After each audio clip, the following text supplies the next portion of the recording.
Hello, hello, hello.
The world is filled with stories of legendary heroes and treacherous villains,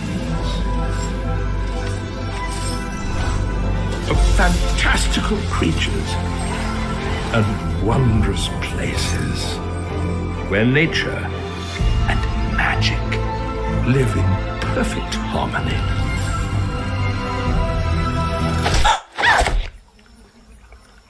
Not all stories have happy endings. But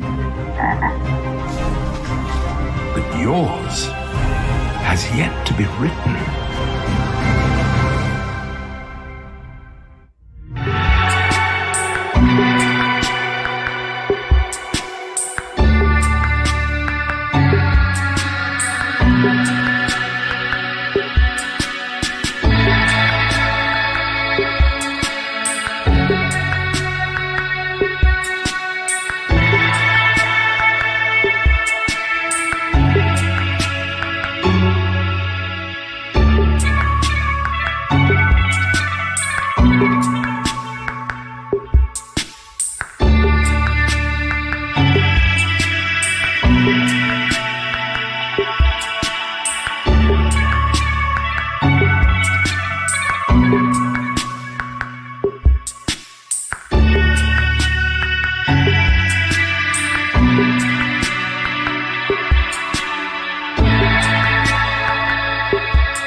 All right.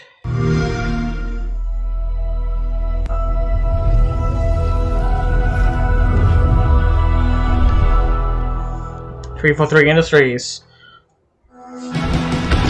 Hello. Just the feeling of like being in a firefight and hearing the click of the gun, throwing it down, grabbing one off the wall. My gunner's upside down and he's like laying in. I see kill assist, kill assist, kill assist. Any pistol across any of the games. Whatever gun allows me to feel the most like John Wick, I am there. I remember how excited I was with like this big combat with vehicles going all over the place. Halo means something different for everyone, right? I think that's what makes Halo great.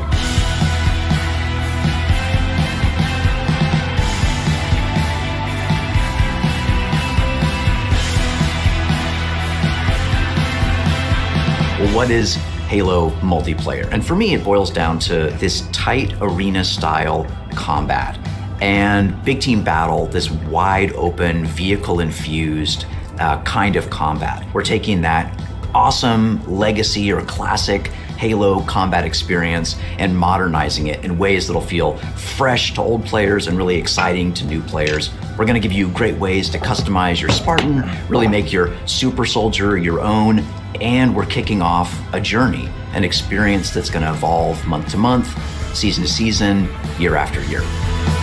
Okay. For me, working through this multiplayer of this game, and the toughest challenge I think was really about how do we respect the legacy of what came before us. Why did they show this yesterday at the Microsoft? We've tried to bring all these elements of legacy and really inject them into Halo Infinite, not just like in a way where you kind of won't notice it, where you feel like, oh, they really designed this to be a celebration of previous Halo, as well as an iteration of where Halo can go next.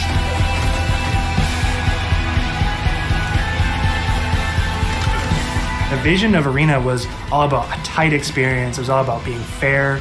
It was all about earning everything on the map, earning everything, every kill you get. Going back to like what is the core foundation of what made the great Halo multiplayer arena matches great.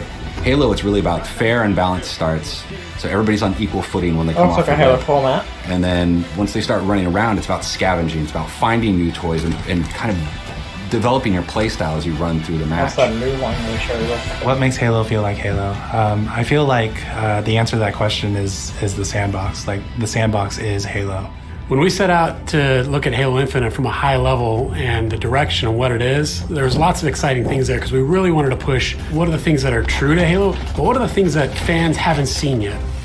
Equipment is back, but equipment is kind of has a bigger voice than ever before. We ask questions to ourselves of if you could go after a power weapon to get a bunch of kills, would you do that, or could you go and get grapple to make sure that you swing yourself to the other side of a map to back cap a stronghold? We saw it as like another avenue of not just skill expression, but tactics for teams to coordinate around. The exciting combinatory nature of this toy plus this toy and how those interact with objectives is super amazing. Looking at how the power-ups play, like your classic power-ups like the overshield and the active camouflage. For this title, what we're excited for is you pick that up and you choose when you activate it. It goes into your inventory. If you haven't used it and someone kills you in multiplayer, you drop that overshield and then they can take it, use it for themselves. That to me is very legacy, but we took the equipment side of it and modernized it. When it comes to vehicles, we went in and decided to invest a lot in the systems.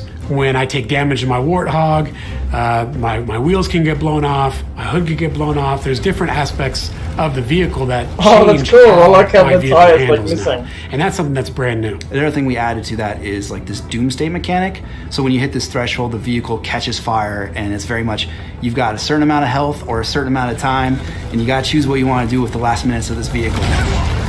We've got a cousin to the Warthog, which is the Razer back. The back has this like multi-storage compartment that you can put a lot of stuff into. So if you want to put like detached turrets, power weapons, fusion coils, objectives, and that is what's really making the Razorback kick a lot of butt in MP and campaign. Interesting. And the levels it looks like a fucking like a marine warthog. That's cool as fuck.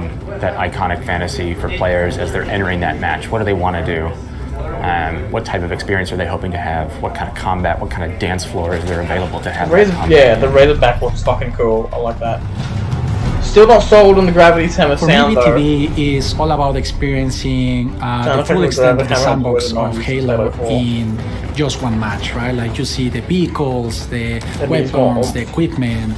We really wanted to take that kind of concept, those feels you had, playing the previous games, and just turn the volume up.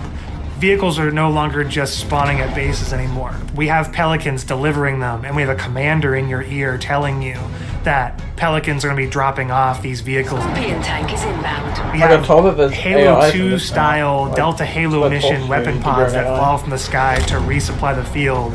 That's where it makes it feel like a real battlefield, and it's very exciting. This is not just more players, this is just this certain beautiful slice of sci-fi chaos.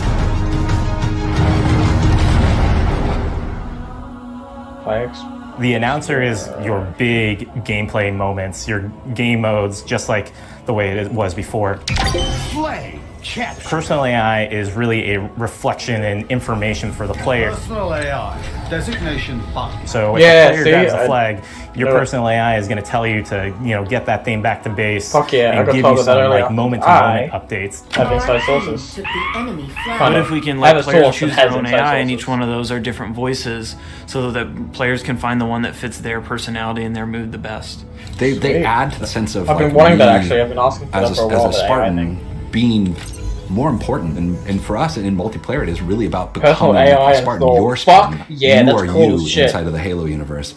The body of customization content that we have on day one ensures that there will be millions of customization combinations for Spartans on the battlefield. That includes things like armor coatings, armor emblems, various armor effects, down to the individual armor pieces. So your shoulders, your gloves, your knee pads, your helmet, your visor, your helmet attachments. Then you look at weapons, and we've got a whole slew of customization offerings there.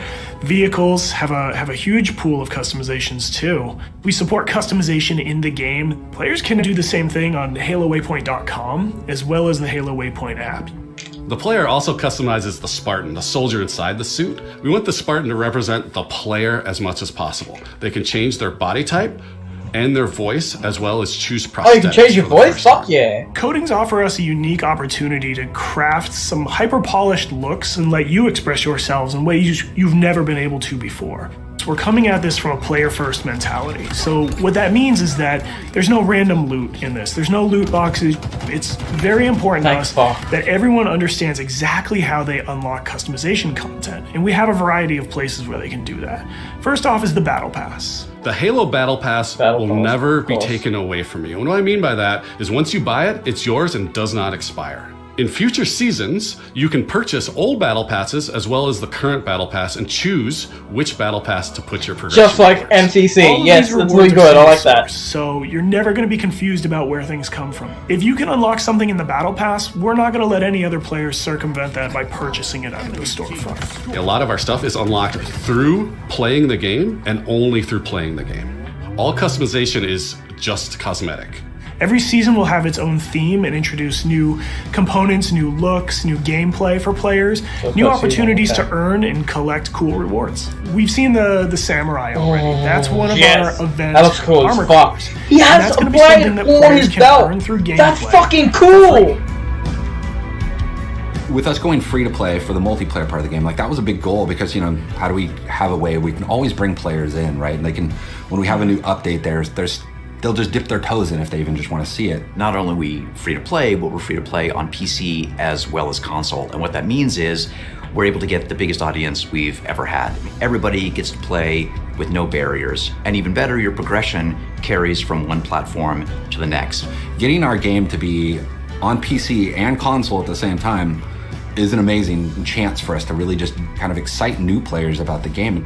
How can we do things like make cross-play interesting, and like even in just customs, being able to just play with your friends. Like some people have PCs and some people have consoles, and like let them talk to each other, let them be friends. I want that samurai armor for the CQB helmet.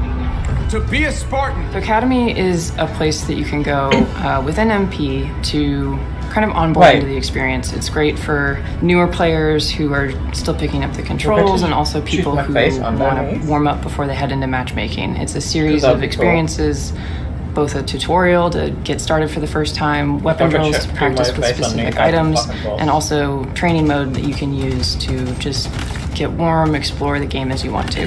For players who are new to Halo, let's help them learn what this universe is about. Some of these characters, what are they about? And help them kind of know the vocabulary that people have been speaking for now almost 20 years, so that when they come in there, they don't feel like they're behind everyone else. They can kind of come in on an even footing. I mean, I'm super jazzed about bots. I think they're awesome. Our goal with bots has been to have a variety of difficulties that kind of provide a good training partner for wherever you're at in the experience. I think I was partnering with our players on the road to launch and after launch is absolutely critical, right? I mean, Halo's always been about the community conversation. We want to make sure we hear our players, make changes where we can based on that feedback, make sure the game is ready for launch, and then even beyond launch. What I'm genuinely excited about is taking the game out of our hands and putting it into the community's hands. You know, whether it's seeing what people make in Forge or the content that they're able to create with theater, watching streamers go after the game. To get involved, you go to haloinsider.com, put in your info with your gamer tag, and we should be able to reach out to you if we want to invite you to a Halo Infinite flight. We feel like we've got a pretty good selection at launch and what's going to be there for our fans. And this isn't going to be something that is just a static set of items. We have some new stuff in the works already, and just can't wait to really get into that as soon as this game comes out. New maps, new modes, new ways to customize your Spartan. Launch is just the beginning. Now we're just going to be able to talk, interact more frequently, and that's just going to be great. That is the future of Halo Infinite multiplayer. Thank you to the community for all their feedback over the years so far, and I'm looking forward to the road to launch itself, and beyond.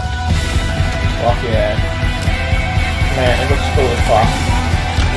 Like it actually looks good.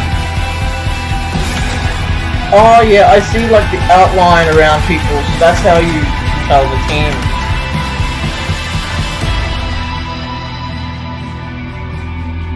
Free to play, fuck yeah. Epic campaign.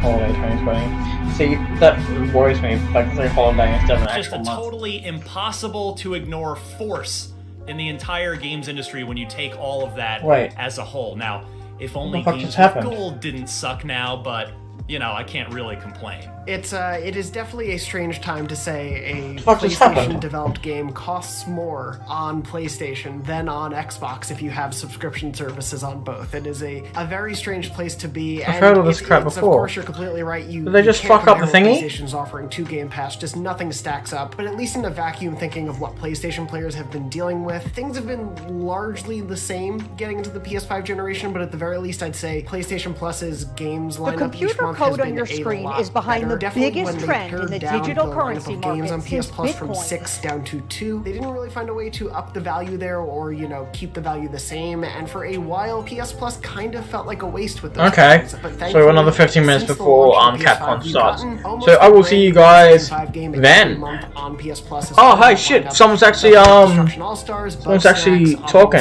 Want to become famous? Buy, follow it. Compared to the game after game that is coming to Want to suck my Pass, dick? At least taken for what PS Plus was, it's Yeah. nice to